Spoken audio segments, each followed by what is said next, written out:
Assalamualaikum warahmatullahi wabarakatuh. Perkenalkan, nama saya Namira Fuazadzani dengan nomor NPM 2019-215240. Saya dari Universitas Indraprasta PGRI dengan jurusan Pendidikan Bahasa Indonesia. Video ini dibuat untuk memenuhi tugas akhir pada mata kuliah Perencanaan Pengajaran Bahasa Indonesia. Pada kesempatan kali ini, saya akan menjelaskan tentang hikayat. Hikayat adalah karya sastra lama yang berbentuk prosa dari Melayu yang berisikan cerita yang bersifat rekaan, keagamaan, historis, biografis, atau gabungan dari sifat-sifat tersebut.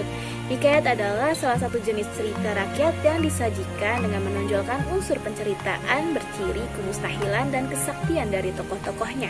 Karena biasanya hikayat mengambil latar cerita tentang kerajaan. Selain itu, hikayat juga berfungsi sebagai cerita penghibur atau pada masa itu disebut juga sebagai pelipur lara. Seperti yang sudah dijelaskan di atas bahwa hikayat berasal dari Melayu, oleh karena itu banyak sekali hikayat yang menggunakan bahasa Melayu. Namun dengan seiring waktu, hikayat mengalami perubahan. Pada saat ini banyak sekali hikayat yang awalnya menggunakan bahasa Melayu, lalu diterjemahkan menjadi bahasa Indonesia. Hal ini dilakukan agar pembaca dapat dengan mudah mengerti isi dari hikayat tersebut. Selanjutnya ada karakteristik dari hikayat. Hikayat memiliki ciri-ciri yaitu sebagai berikut. Yang pertama yaitu kemustahilan. Maksud dari kemustahilan di sini yaitu pada bagian teks bahasa maupun cerita dari hikayat memiliki kemustahilan yang tidak logis dan tidak bisa diterima oleh nalar. Yang kedua yaitu kesaktian. Pada hikayat biasanya para tokoh seringkali memiliki kesaktian atau ilmu yang sangat kuat. Dan yang ketiga yaitu anonim. Anonim berarti tidak diketahui dengan jelas siapa yang membuat cerita tersebut. Hal ini disebabkan karena cerita yang disampaikan hikayat itu melalui lisan. Ciri yang ketiga yaitu istana sentris. Biasanya pusat cerita dan hikayat yaitu berada di dalam istana. Hikayat seringkali bertema dan berlatar belakang kerajaan. Hal ini seringkali kita menemukan tokoh raja dan pangeran dalam cerita hikayat. Dan latar tempat dari cerita hikayat ini adalah negeri yang dipimpin oleh raja dalam suatu kerajaan. Ciri yang kelima yaitu statis. Pada cerita hikayat ini memiliki sifat kaku dan juga tetap. Yang keenam yaitu arkais. Maksud arkais yaitu pada hikayat menggunakan bahasa lampau, yang pada saat ini jarang sekali kita ketahui bahasanya. Selain karakteristik, hikayat juga memiliki struktur pada teksnya. Berikut merupakan struktur teks hikayat. Yang pertama yaitu abstraksi. Abstraksi merupakan ringkasan atau inti dari cerita yang akan dikembangkan menjadi rangkaian-rangkaian peristiwa atau bisa juga disebut gambaran awal cerita. Namun abstraksi ini bersifat opsional, yang artinya boleh digunakan atau tidak. Yang kedua yaitu orientasi. Orientasi ini berkaitan dengan waktu, suasana maupun tempat yang berkaitan dengan hikayat tersebut. Lalu yang ketiga yaitu komplikasi. Komplikasi ini berisikan tentang urutan kejadian-kejadian yang berhubungan oleh sebab dan akibat. Pada bagian ini kita bisa mengetahui karakter atau watak dari setiap tokoh sebab permasalahan mulai bermunculan. Lalu yang keempat yaitu evaluasi. Evaluasi konflik yang terjadi yang mengarah pada klimaks mulai mendapatkan penyelesaian dari konflik tersebut. Lalu yang kelima yaitu resolusi. Setelah mengalami konflik dan mendapatkan penyelesaiannya, biasanya pengarang mengungkapkan solusi terhadap permasalahan yang dialami tokoh dalam cerita. Lalu yang terakhir yaitu koda. Koda merupakan pelajaran yang dapat diambil dari teks cerita tersebut untuk membacanya. Selanjutnya saya akan menjelaskan tentang unsur-unsur hikayat. Unsur-unsur hikayat terbagi menjadi dua bagian, yaitu unsur intrinsik dan unsur ekstrinsik.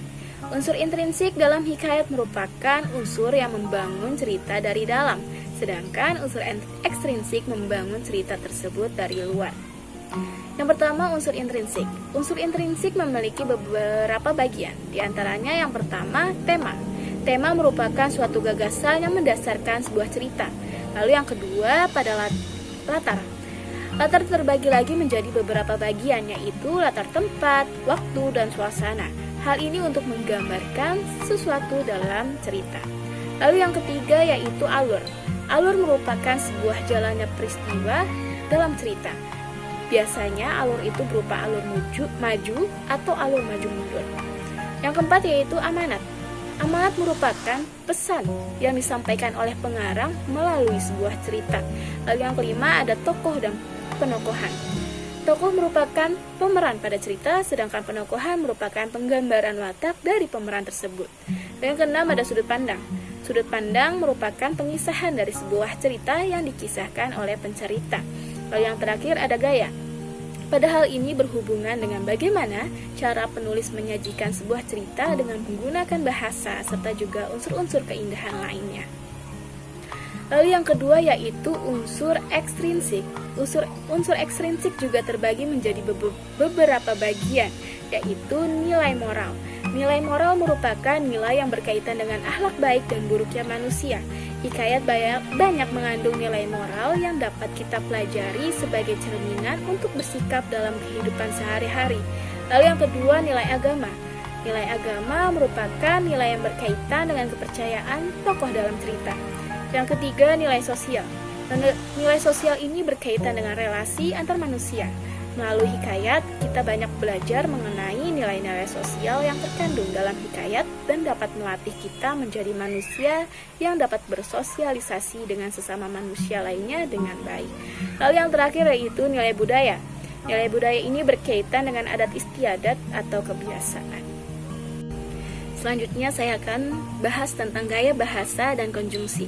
Yang pertama yaitu gaya bahasa. Penggunaan gaya bahasa atau majas dalam hikayat berfungsi untuk membangun cerita lebih menarik jika dibandingkan dengan menggunakan bahasa yang bermakna lugas.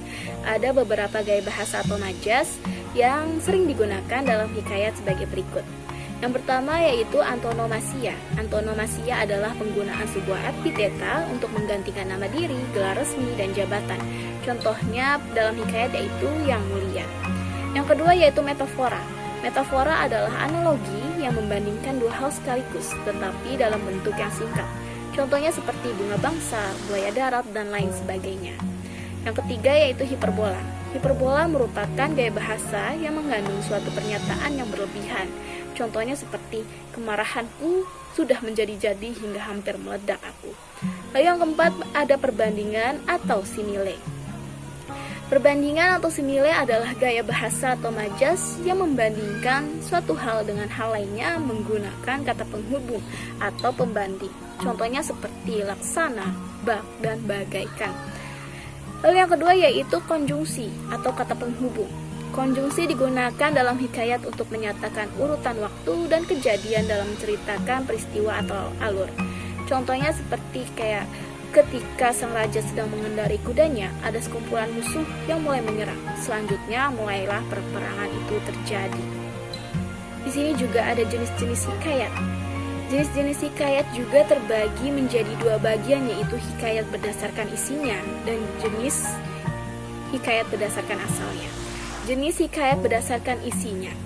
Jenis hikayat berdasarkan isinya ada beberapa bagian, yaitu yang pertama cerita rakyat, yang kedua epos India, yang ketiga cerita dari Jawa, yang keempat cerita-cerita Islam, yang kelima sejarah dan biografi, dan yang keenam cerita berbingkat. Selanjutnya ada jenis hikayat berdasarkan asalnya sebagai berikut. Yang pertama dari Melayu asli. Contoh hikayatnya yaitu hikayat Hang Tuah dan hikayat Si Miskin. Yang kedua dari pengaruh Hindu atau India. Contoh hikayatnya yaitu hikayat dari Sri Rama dan hikayat Perang Pandawa. Yang ketiga dari pengaruh Arab Persia. Contohnya yaitu hikayat Amir Hamzah dan hikayat Bahtiyar. Baik, itu saja yang dapat saya sampaikan. Jika ada yang ingin ditanyakan, silahkan bertanya pada kolom komentar di bawah ini. Mohon maaf jika ada salah kata atau perbuatan selama berjalannya video ini. Wassalamualaikum warahmatullahi wabarakatuh.